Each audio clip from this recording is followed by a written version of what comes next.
Assalamualaikum warahmatullahi wabarakatuh. Selamat sore pemirsa, apa kabar Anda? Semoga kami jumpai Anda dalam keadaan sehat walafiat. Senang sekali kali ini kita berjumpa dalam dialog Kepri Gemilang bersama saya Desi Hanapia. Dialog ini kami dedikasikan khusus untuk Provinsi Kepulauan Riau agar semakin cemerlang, gemilang, dan terbilang, serta bagi keutuhan kesatuan Republik Indonesia. Baiklah pemirsa, dalam dialog Kepri Gemilang, tema kali ini adalah tentang alur rehabilitasi dan dampak sosial penyalahgunaan narkoba. Senang sekali untuk membahas tema kali ini telah hadir di studio TPR Kepri kita. Beliau adalah Bapak Kombes Pol Herianto SE selaku Kepala BNN Kota Tanjung Pinang.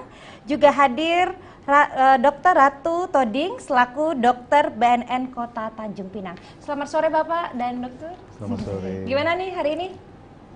Oke ya. Oke lah, sehat. Sehat. Nah, kita akan membahas tentang alur rehabilitasi dan dampak sosial penyalahgunaan narkoba nih Pak. Nah, sebenarnya apa saja sih Pak tahap-tahap yang akan dilakukan untuk penyalahgunaan narkoba sendiri Pak? Kita bertanya ke Bapak dulu. Oke. Untuk tahap alur rehabilitasi yang kita lakukan di BNN Kota Tanjung Pinang itu yang pertama ketika ada klien kita, ketika mereka datang secara pribadi atau diantar keluarganya, itu pertama kali adalah pendataan diri ya kepada mereka, kemudian dilakukan oleh juga program kegiatan screening yang dilakukan oleh tim medis ataupun dokter di sana. Tujuannya adalah untuk melihat sejauh mana data pribadi, kemudian juga masuk ke dalam asesmennya ya, tahap ketiganya itu asesmen untuk mengetahui sejauh mana yang bersangkutan ini sudah terkontaminasi dalam penggunaan penyalahgunaan narkotikanya. Kemudian juga untuk mengetahui keadaan fisik dan mental yang bersangkutan, seperti itu. Nah, kemudian dari situ baru bisa kita tentukan program apa yang harus diberikan ya setelah asesmen itu, dan mereka diberikan program-program pelayanan rehabilitasinya seperti itu. Baik. Tadi Bapak ada mengatakan bahwa sejauh mana. Nah, berarti ada pengguna penyalahgunaan ringan, berat, sedang dan berat berarti ya Pak? Iya, betul. Nah, itu meliputi bagaimana Pak? Nanti dari asesmen tersebut ada beberapa pertanyaan ya yang dilakukan oleh tim medis, tim asesor untuk dijawab oleh yang bersangkutan. Ya, jadi kalau nanti dia ringan, berarti nanti dia akan masuk kategori rawat jalan dulu. Kemudian kalau dia sedang dan berat, berarti dia akan masuk ke dalam program rehabilitasi rawat inap, seperti itu. Nah, kita beralih ke Dokter Ratu nih. Nah Dok, kalau untuk tahap teknik yang digugakan dalam konseling ini apa saja Dok? Kalau dalam teknik konseling, biasanya kita di BNN menggunakan dua teknik ya. Yang pertama itu yang sering kami sebut MI atau motivasi interview. Dari namanya aja motivasi. Jadi kita memberikan motivasi ke klien atau penyalahguna narkoba ya. Jadi awalnya itu prinsipnya yang pertama empati. Dalam konseling kita harus menggunakan empati bukan simpati. Empati itu gunanya apa? Kita membangun kepercayaan kepada klien. Kalau klien sudah percaya ke kita, dia akan menceritakan bagaimana alasan dia menggunakan, ya kan? Terus dari kapan dia menggunakan, zat apa yang dia gunakan, sehingga semuanya terbuka.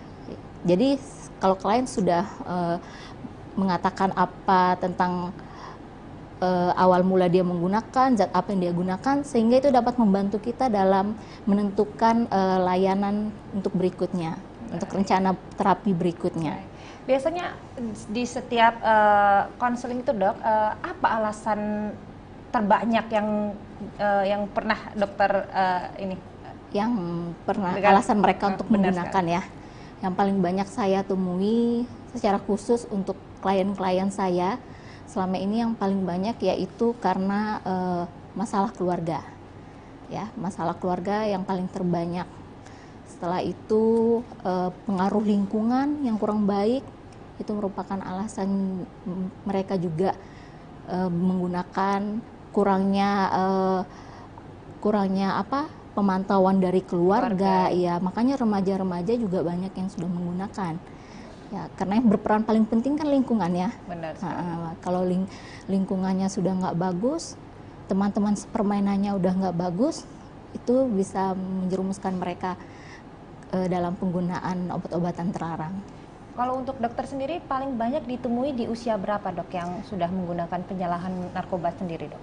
Di usia sekitar 19 sampai 35 tahun. Rata-rata ya dok ya? Iya, yang paling banyak. Baik. Nah kita beralih ke Bapak lagi nih. Nah Pak, kalau untuk tahapannya ini ada berapa tahapan Pak? Tahapan yang Untuk kita berikan rehabilitasi dalam sendiri. rehabilitasi itu ada 3 tahapan ya. Pertama itu tahapan detoksifikasi, di mana klien ini ketika diterima itu mereka harus didetoks dulu keadaan dia, supaya dari ketergantungan dia menyesuaikan dulu dengan program rehabilitasi yang BNN berikan nanti, seperti itu. Kemudian yang kedua adalah tahapan bina lanjut, ya, tahapan bina lanjut di mana tahapan rehabilitasi non medis. Menurut saya itu rehabilitasi non medis adalah rehabilitasi di mana mereka diberi program-program seperti pengembangan diri, meningkatkan kepercayaan diri, dan lain-lain, sehingga mereka tidak merasa individu atau personal yang terbuang. Ketika mereka kembali ke masyarakat, mereka sudah mempunyai jati diri yang baru dan seperti masyarakat normal lainnya. Yang ketiga adalah kegiatan tahapan bina lanjut, di mana mereka diberikan kebebasan untuk menentukan program. Misalnya mereka minatnya di wirausaha, misalnya budidaya lele atau membuat budidaya jamur yang mereka hobi, atau membuat keset dan sebagainya. Itu BNN akan memfasilitasi di sana. Mereka akan diberikan keterampilan wirausaha sehingga ketika mereka kembali ke masyarakat, mereka sudah bukan menjadi sampah masyarakat, tetapi mereka membuka lapangan kerja bagi masyarakat dan menyerap tenaga kerja bagi masyarakat yang menganggur di sana. Baik, kalau untuk rehabilitasi sendiri butuh waktu berapa lama dok? Pak, sorry. Rehab itu tergantung ya, kalau ringan itu ya cukup 3 bulan ya, kalau rawat jalan itu. Kalau yang sedang dan berat ada yang 6 bulan, ada yang setahun, dan bisa diperpanjang sesuai dengan kebutuhan progres dan juga hasil analisa dan rekomendasi dari dokter medis yang mengawasi mereka di sana. Kalau untuk kendala ketika rehabilitasi sendiri ini apa saja Pak? Kalau kendala ya mungkin biasanya kendala itu yang kita hadapi itu biasanya di klien-klien yang berat ya, biasanya itu. Jadi ketika mereka awal itu mereka harus menyesuaikan ya dari pengaruh addicted mereka ya, dan ini memang butuh waktu, dan tim medis pun dan tim tim rehabilitasi yang di sana pun butuh kerja keras ekstra untuk mendampingi yang bersangkutan sampai mereka bisa betul-betul stabil dan menyesuaikan dalam kegiatan mengikuti program yang diberikan itu. Nah kita beralih ke dokter Ratu. Nah dok, kalau untuk dokter sendiri, apa kendala ketika menghadapi konseling sendiri? Oke, untuk kendalanya sih kalau dari saya kepribadian, yang pertama itu membangun rasa percaya ya. Untuk gimana caranya kita bisa membangun rasa percaya ke klien, ke kita, supaya dia bisa terbuka seperti yang saya sampaikan tadi ya kan. Yang kedua kemungkinan kepatuhan klien. Karena di kami kan rehabilitasi rawat jalan ya, jadi nggak ada apa-apa yang bisa menjamin klien untuk datang. Jadi bagaimana awalnya kita memberikan rasa nyaman ya kan, jadi membuat mereka itu untuk bisa percaya ke kita dan bikin mereka tuh kayaknya saya butuh loh rehab. Kita jadi memberikan masukan, hanya bukan juga masukan, materi-materi tentang apa bahaya narkoba dalam kesehatan, gimana cara pemulihan. Jadi bangun dulu kepercayaan antara konselor, biasanya kami menyebut konselor, dan klien itu, sehingga dia nanti akan datang sendiri ke kita. Ya. Baik. Nah kalau untuk konseling sendiri nih, apakah ada ini ke masyarakat, untuk sosialisasi ke masyarakat untuk jangan takut masyarakat untuk konseling ke BNN sendiri? Ya. Kalau kami dari BNN selalu memberikan konseling ke masyarakat ya, turun-turun ke masyarakat saat ada kegiatan, sehingga kami menyampaikan. Kadang masyarakat itu takut, dikirain kalau ditangkap bakal dipenjara di BNN. Ya. Jadi kami selalu memberikan edukasi kepada masyarakat untuk keluarga atau orang-orang terdekat yang mungkin mereka curigai menggunakan obat-obatan terlarang, boleh dilapor ke kami dan kami pastikan tidak akan dipenjara dan kerahasiaan identitas dan lainnya akan terjamin di kami. Baik. Itu yang selalu kami sampaikan ke masyarakat. Baik. Nah, kita beralih ke Pak Agus lagi nih Pak, Pak Arianto. Nah Pak, kalau untuk rehabilitasi sendiri apakah juga sering disosialisasikan ke masyarakat Pak? Oh iya, jadi ini sebenarnya kegiatan BNN itu satu paket ya. Ada program pencegahan, ada program rehabilitasi, dan program informasi edukasi kepada masyarakat ya. Jadi selalu kita berikan informasi kepada masyarakat dalam bentuk barcode. Biasanya kalau nanti kita buka di Instagram BNN Tanjung Info, BNN Tanjung Pinang itu ada barcode, ada link bio-nya, bisa diklik, nanti di situ ada layanan semua. Mau minta penyuluhan, mau minta direhab, mau minta dilayani surat keterangan bebas narkotikanya, semua ada di sana. Jadi tinggal nanti masyarakat masukkan data dirinya, kemudian bikin janji, nanti akan segera dilayani. Tinggal datang ke BNN. Jadi sudah banyak kita informasikan ke masyarakat baik lewat media sosial maupun ke majelis-majelis taklim ya, yang jumlahnya sudah 200 lebih yang ada Tanjung Pinang, sudah kita tempel semua, dan juga ke sekolah-sekolah ya. Jadi di sekolah-sekolah sekarang ada beberapa sekolah SMP itu kita sudah membuat jadwal menjadi pembina upacara yang dari BNN ya. Nanti diberi tugas, kemudian di saat itulah para petugas BNN akan memberikan penyuluhan.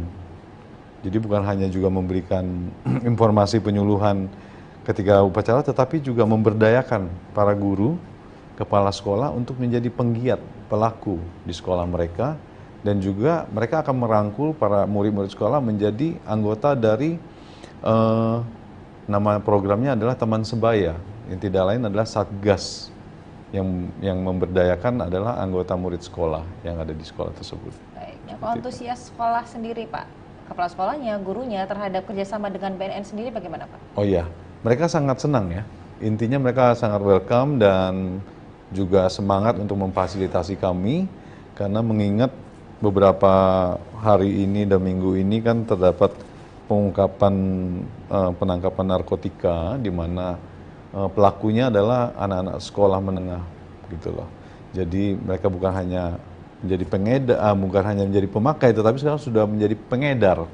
Nah, ya kebetulan alhamdulillah bukan ada di Kota Tanjung Pinang, tetapi dengan berita ini kita sudah bisa melihat bahwa ancaman ini sudah mulai mendekat gitu, dan inilah BNN kemudian mengambil sebuah tindakan inisiatif untuk merangkul sekolah-sekolah dan masyarakat Tanjung Pinang untuk mari kita bersatu melawan bahaya narkoba ini untuk kelangsungan generasi pemimpin bangsa dan kota ini. Baik. Nah, kalau untuk alur rehab sendiri Pak, ini bagaimana Pak? Apa kita direhab dulu atau di konseling dulu nih? Oh iya, jadi kalau alur rehab itu biasanya kan datang kemudian di screening dan kemudian di asesmen. Nah, di asesmen itu, di dalam asesmen ada tindakan konseling biasanya di situ. Baik. Ya. Nah, kita beralih ke Dokter Ato lagi. Nah dok, dari sebanyak yang sudah dokter temui, yang paling ini sudah di Tanjung Pinang sendiri untuk mahasiswa atau anak remaja itu udah ada yang paling parah belum untuk penggunaan narkobanya? Kalau sejauh ini belum ya, Belum ya? masih dalam tingkat resiko penggunaan ringan, derajat ringan. Kalau untuk anak sekolah dan mahasiswa. Baik. Nah, kalau untuk mereka sendiri itu bagaimana dok untuk setelah konseling? Berarti kita dilakukan rehab. Setelah dilakukan rehab, apakah dilakukan konseling kembali setelah selesai rehab? Benar sekali. Oke. Biasanya klien-klien yang sudah selesai rehab sampai tuntas, itu kami nggak akan membiarkan ya. Ada namanya pasca rehabilitasi. Pasca rehabilitasi itu dilakukan setelah klien selesai melakukan rehabilitasi, khususnya di kami rehabilitasi rawat jalan. Jadi situ kita membimbing lagi, memantau klien yang sudah selesai rehabilitasi. Kita lihat apakah dia mampu mempertahankan pemulihannya, apakah klien tersebut ada menggunakan lagi atau tidak. Jadi memang komunikasi kita dengan keluarga juga tetap aktif ya. Karena nanti setelah pasca rehabilitasi bukan hanya komunikasi aja, kita ada datang ke rumahnya, home visit gitu ya, melakukan pemeriksaan tes urin, gunanya untuk kita melihat apakah klien kita yang sudah selesai rehab ini menggunakan lagi atau tidak. Selain itu juga kita memberikan beberapa edukasi tetap dong untuk mempertahankan pemulihan dia ya. Nah dok, bagaimana dok dengan pasien yang misalnya sudah selesai terus menggunakan kembali? Apakah dia apa sebenarnya yang permasalahan yang sebenarnya yang dia konseling sendiri terhadap dokter? Oke. Sebagian klien memang ada beberapa yang bisa menggunakan lagi. Salah satunya itu kurangnya dukungan, yaitu dukungan dari keluarga ya. Karena kan keluarga sudah ngejas gitu ya, kamu nggak akan bisa pulih, atau mungkin keluarga selalu nuduh dia menggunakan lagi padahal dia tidak menggunakan. Ini hal yang paling banyak dikeluhkan oleh klien. Jadi sebenarnya saya nggak pakai nih dok, tapi daripada saya dituduh-tuduh keluarga atau istri saya make, mending saya make. Jadi kita kembali lagi ke keluarga, kita konseling lagi keluarganya. Memang yang paling terpenting dalam proses pemulihan itu adalah dukungan dari keluarga. Karena support dari keluarga. Karena kami dari BNN kan tidak bisa mendampingi mereka selama 24 jam. Jadi memang yang paling penting sebelum klien selesai rehab itu keluarganya yang dikonseling. Gimana mereka bisa membantu pemulihan, karena proses pemulihan pada pengguna narkoba itu disebut pemulihan jangka panjang, nggak akan pernah putus. Jadi keluarga harus terus kontrol. Namanya pengguna kan tidak bisa berhenti secara tiba-tiba. Jadi dukungan keluarga lah yang paling penting untuk.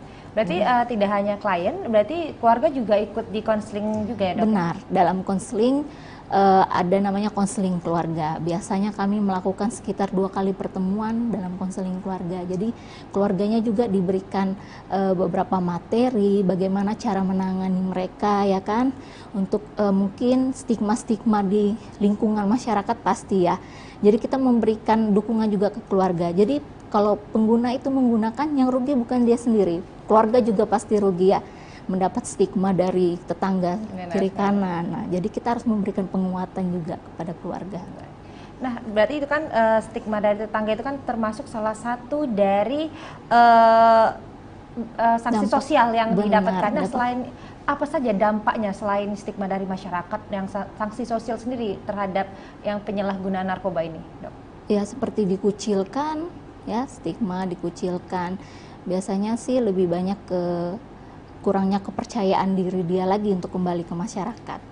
Itulah makanya pentingnya dalam konseling itu di teknik-teknik konseling tadi, gimana cara kita bisa memotivasi mereka. Seperti yang Bapak Kepala juga nyampaikan, kita mengasih beberapa vokasional ya, beberapa kegiatan-kegiatan yang bisa mereka lakukan setelah mereka selesai rehab. Jadi mereka kayak merasa bisa membuktikan loh ke masyarakat, aku berguna, masih berguna gitu. Baik. Nah, kita beralih ke Pak Haryanto. Nah, Pak, kalau untuk urutan tingkatan bahaya sebagai pengguna narkoba dari mulai paling ringan sampai tahap yang terberat itu apa, Pak? Urutan tingkat bahayanya sebagai pengguna narkoba sendiri. Oh, dampak mungkin ya. Yeah. Dampaknya itu kalau pengguna itu ada 3 ya. Jadi dampak pertama adalah kalau menjadi pengguna itu akan mempengaruhi kualitas hidupnya, yang jelas itu. Kemudian di dalam kualitas hidup ini seperti dia secara fisik dia akan terganggu, secara kesehatan organ tubuhnya akan cacat. Cacat ini dalam artian maksudnya seperti susunan saraf otak dia, ya, konturnya sudah berubah. Berarti itu sangat berpengaruh sendiri. Iya, penyusutan volume otaknya juga akan berubah, karena ini berdasarkan penelitian medis juga sudah membuktikan bahwa para pecandu narkoba itu akan berdampak kepada otak dia. Apalagi kalau dia ada penyakit bawaan, itu akan memperparah seperti diabetes dan sebagainya, itu akan memperparah kondisinya. Tapi apakah bisa sembuh, Pak? Yang sudah kalau sudah cacat seperti itu ya kebanyakan tidak banyak sembuh sih ya. Karena ini sifatnya permanen ya, tidak sifatnya permanen, sehingga makanya kenapa pemerintah negara terus menganjurkan masyarakatnya hindari narkoba, karena ini cacatnya akan permanen ya, seperti itu. Jadi itu kualitas hidupnya berubah, fisiknya berubah, dan juga keadaan ekonominya berubah. Ya, dampak yang kedua adalah akan merusak keutuhan rumah tangga. Benar sekali. Ya, dari pernikahan, kemudian dari hubungan orang tua dan anak ya akan terpengaruh. Ya, kemudian juga tanggung jawab seorang bapak kalau dia pecandu, dia akan melepaskan tanggung jawab itu. Saatnya dia harus bonding dengan anak ya. Kemudian memberikan motivasi kepada anak sudah hilang semua karena dia pecandu, dia setiap hari kerjanya tidur saja, makan pun tidak, bekerja tidak mau lagi. Nah itulah tingkat perceraian akan bertambah di situ. Jadi kompleks. Nah, kemudian akan berdampak juga kepada dampak sosialnya. Ya, dan juga perilakunya, asusilanya ya. Secara sosial dari pihak pecandu sendiri juga secara sosial dia merasa sudah menjadi sampah masyarakat, dia sudah tidak bermanfaat buat masyarakat, tidak berguna dalam hidupnya. Kemudian juga secara sosial dari lingkungannya juga menganggap dia juga hal yang sama, sudah tidak berguna dan tidak bermanfaat lagi buat keluarga dan menjadi aib buat keluarga. Nah ini, secara pribadi juga, secara karakternya juga akan berubah ya. Pecandu-pecandu itu biasanya secara asusila mereka tidak teratur, maksudnya ya etikanya kurang ya, mudah melakukan sebuah kekerasan, melakukan tindak pidana, dan itu diakibatkan karena dampak dari adiktifnya itu yang mendorong dia untuk melakukan hal-hal baik kriminal maupun asusila. Demikian, Bu. Nah, Pak Herianto dan Dr. Ratu, kita tahan dulu obrolan kita di Dialog Kepri Gemilang. Saudara, sejeda kami kembali lagi di Dialog Kepri Gemilang, tetaplah bersama kami. Terima kasih pemirsa, Anda masih tetap bersama kami di Dialog Kepri Gemilang. Nah, kita masih membahas tentang alur rehabilitasi dan dampak sosial penyalahgunaan narkoba. Kita masih membahas bersama Bapak Kombes Pol Herianto selaku Kepala BNN, juga bersama Dr. Ratu Toding, Dokter BNN Kota Tanjung Pinang. Nah, Pak, kalau di rutan yang seperti kita lihat ya Pak ya, kan di sana banyak sekali warga binaan yang tidak terlayani. Nah, itu bagaimana Pak solusinya Pak dari BNN sendiri? Oh iya, jadi memang di rutan sendiri kita lihat bahwa di sana warga binaannya banyak gitu kan. Kemudian juga program-program rehabilitasi yang kita berikan bukan hanya kepada masyarakat umum, tetapi juga kepada masyarakat warga binaan yang ada di rutan ya. Di sana memang banyak dan kami melihat ini penting ya, karena mereka juga tidak terjangkau oleh program ini.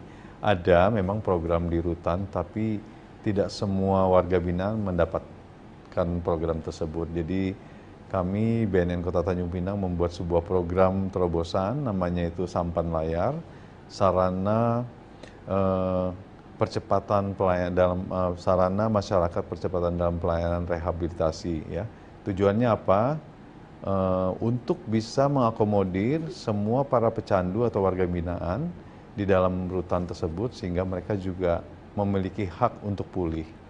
Nah, jadi ini program terobosan yang non-DIPA, non-anggaran dari kami. Nah, pemirsa mungkin bisa kita lihat langsung program dari BNN Kota Tanjung Pinang. Ini salah satu programnya ya Pak ya. Iya. Mungkin bisa dijelaskan kembali Pak untuk programnya. Dokter. Sampan Layar ini kan merupakan sarana percepatan dalam layanan masyarakat dalam rehabilitasi. Ya, di dalamnya itu ada konseling juga seperti yang sudah disampaikan, ada konseling individu, konseling kelompok, dan juga konseling keluarga.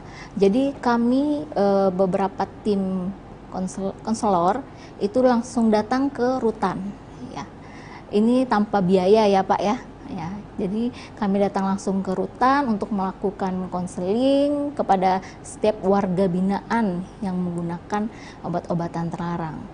Jadi seperti tadi kami melakukan konseling individu. Konseling individu dilakukan sekitar 8 kali pertemuan.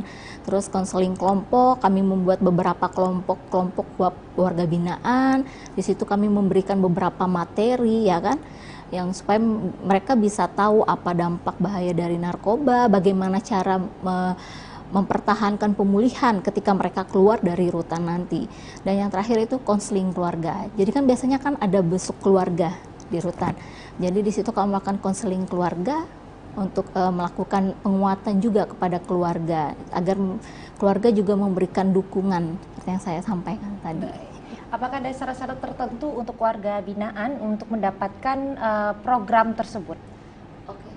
Syaratnya cuma satu sih, yang diambil itu yaitu warga binaan yang memiliki keluarga di Tanjung Pinang.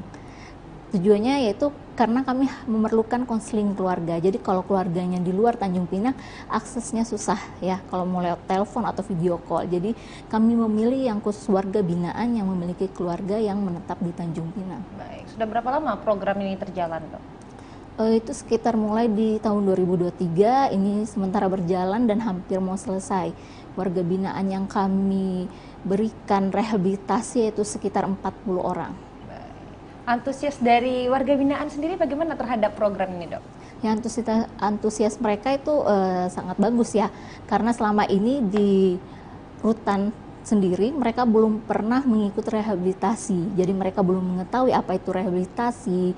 Antusias mereka yang lainnya itu mereka banyak mendapatkan ilmu tentang bahaya narkoba, tentang bagaimana bisa mempertahankan pemulihan, bagaimana bisa mengontrol rasa marah. Jadi antusias mereka itu memang sangat tinggi. Mereka kalau kita kan biasanya nih datanya sekitar jam 9, itu mereka sudah mulai persiapan jam setengah 8. Jadi memang mereka rasanya senang dan sangat berterima kasih kepada BNN dengan adanya program ini, karena kami turun langsung ke rutan untuk melaksanakan rehabilitasi secara gratis ini, Dok ya? Benar. Nah, kalau untuk saat ini ada berapa banyak untuk warga binaan yang dipegang oleh BNN sendiri untuk program ini, Dok? 40 orang. 40 orang? Iya. Itu terdiri dari dewasa atau ada yang lansia juga, Dok? Rata-rata dewasa. Dewasa ya? Baik. Nah, untuk dampak penggunaan narkoba sendiri nih, Dok, dari segi kesehatan apa saja, Dok? Oke. Untuk dampak penggunaan narkoba dari segi kesehatan pastinya banyak ya. Cuma yang paling utama yaitu pada gangguan di otak seperti yang Pak Kepala bilang tadi. Karena narkoba ini dia merusak semua sistem pada otak, otak depan, belakang maupun otak belakang tengah. Nah, tapi yang paling dia rusak ada otak bagian depan, di mana otak bagian depan itu berfungsi untuk menjaga keseimbangan ya. Terus yang paling sering juga terjadi yaitu gangguan elektrolit, yaitu dehidrasi. Jadi kalau sudah dehidrasi, pasien akan muncul gejala-gejala lainnya seperti kejang ya.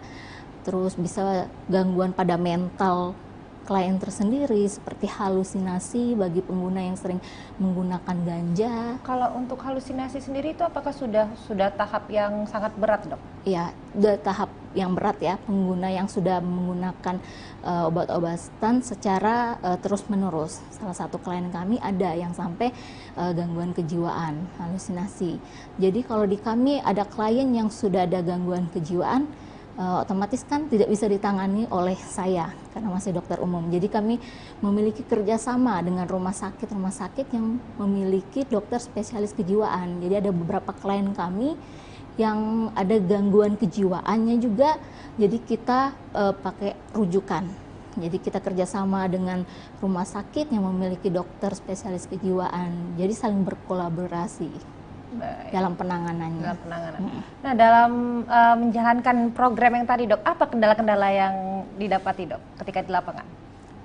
Untuk kendalanya sih, kalau kadang sih ada beberapa warga binaan yang kurang tepat waktu, tapi hanya beberapa. Karena mereka beberapa warga binaan ini mereka sulit tidur, karena tahulah kondisi di sana tempat tidurnya dan lain-lain sebagainya ya. Hanya di masalah kadang waktu sih.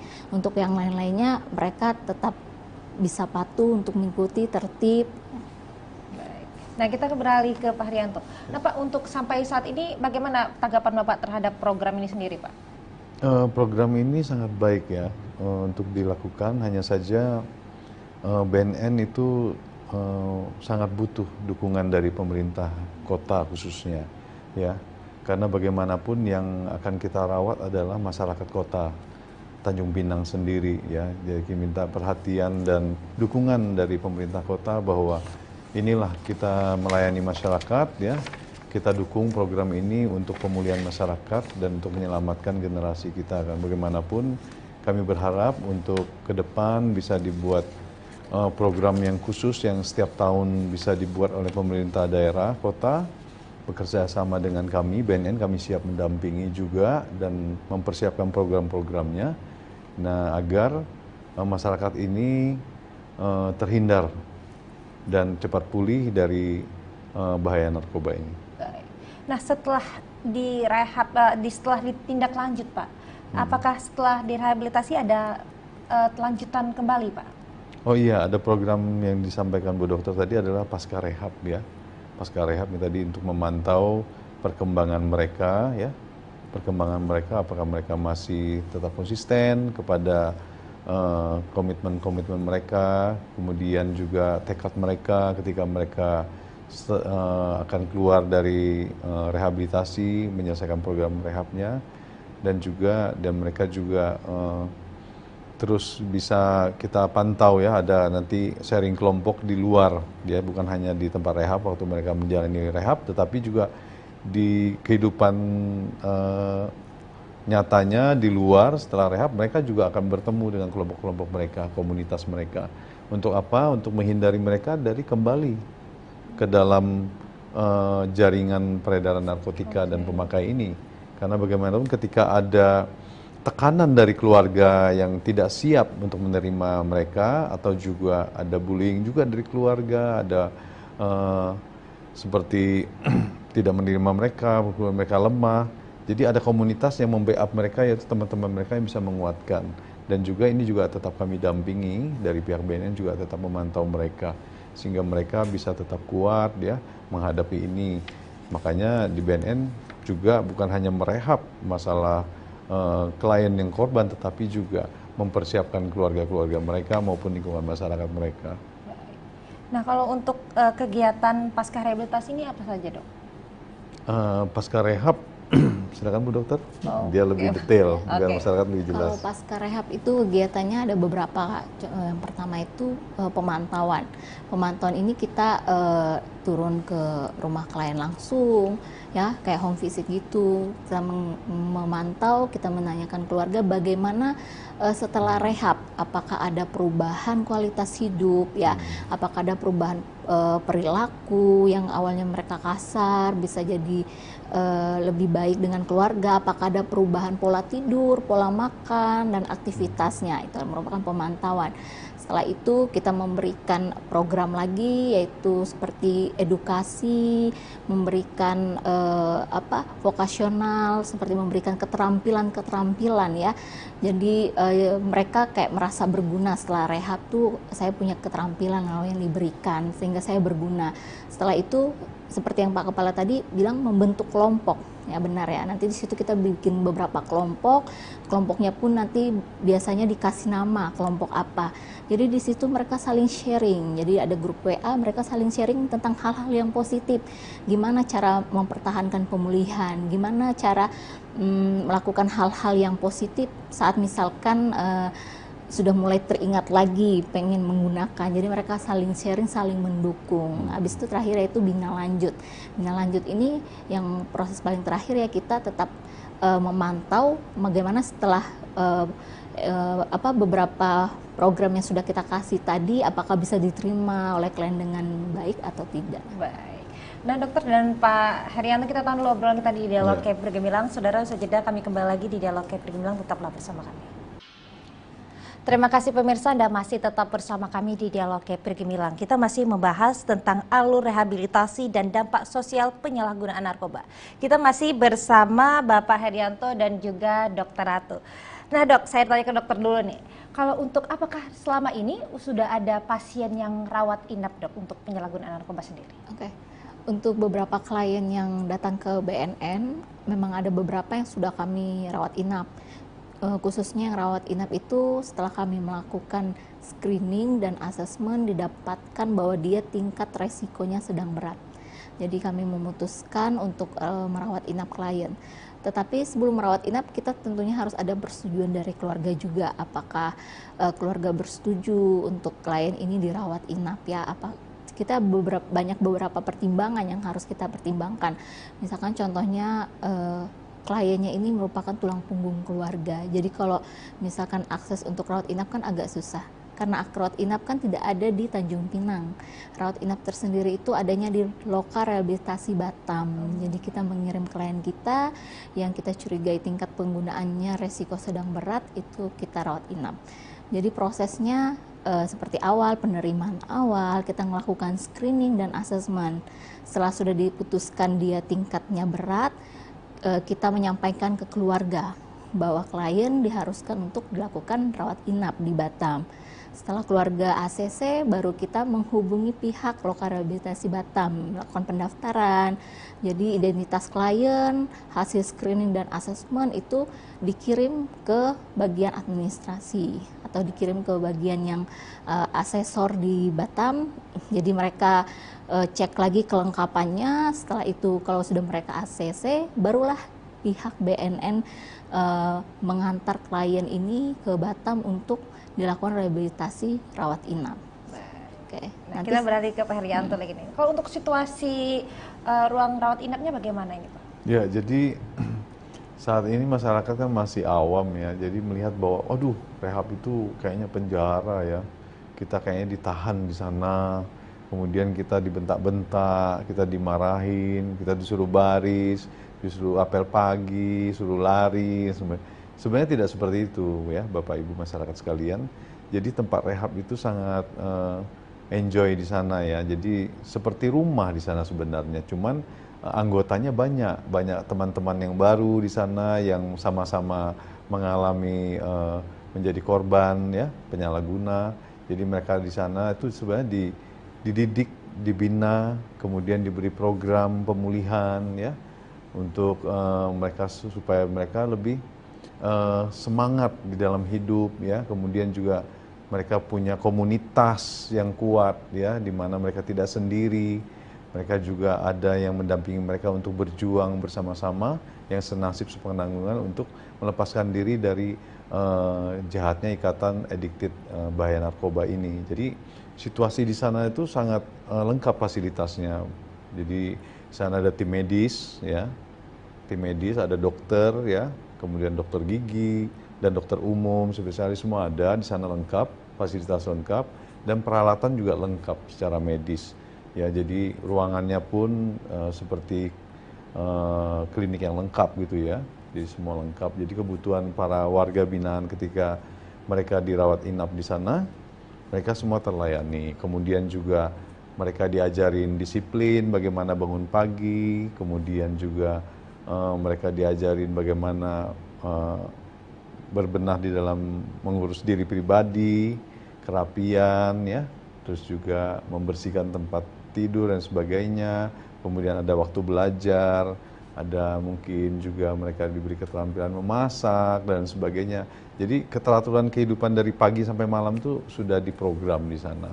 Jadi ada juga mereka bisa bernyanyi karaoke rame-rame, ada fasilitasnya juga, ada perpustakaan. Sudah disediakan. Ya, tidak seperti yang ditakutkan oleh masyarakat iya, ya. tidak seperti itu. Nah Pak, kita sudah sampai di statement akhir nih Pak. Nah, apa nih kesimpulan kita hari ini? Mulai dari Pak Herianto dulu.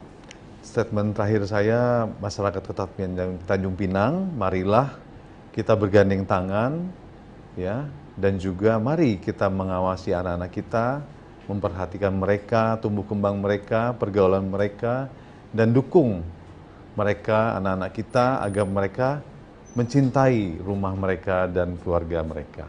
Baik, terima kasih ya Pak. Nah, untuk dokter sendiri, apa dok kesimpulan dari dialog kita hari ini? Yaitu yang pertama menghindari narkoba ya, karena dampak dari penggunaan narkoba itu akan dampak jangka panjang, bukan hanya untuk klien tapi dampak kepada keluarga ya.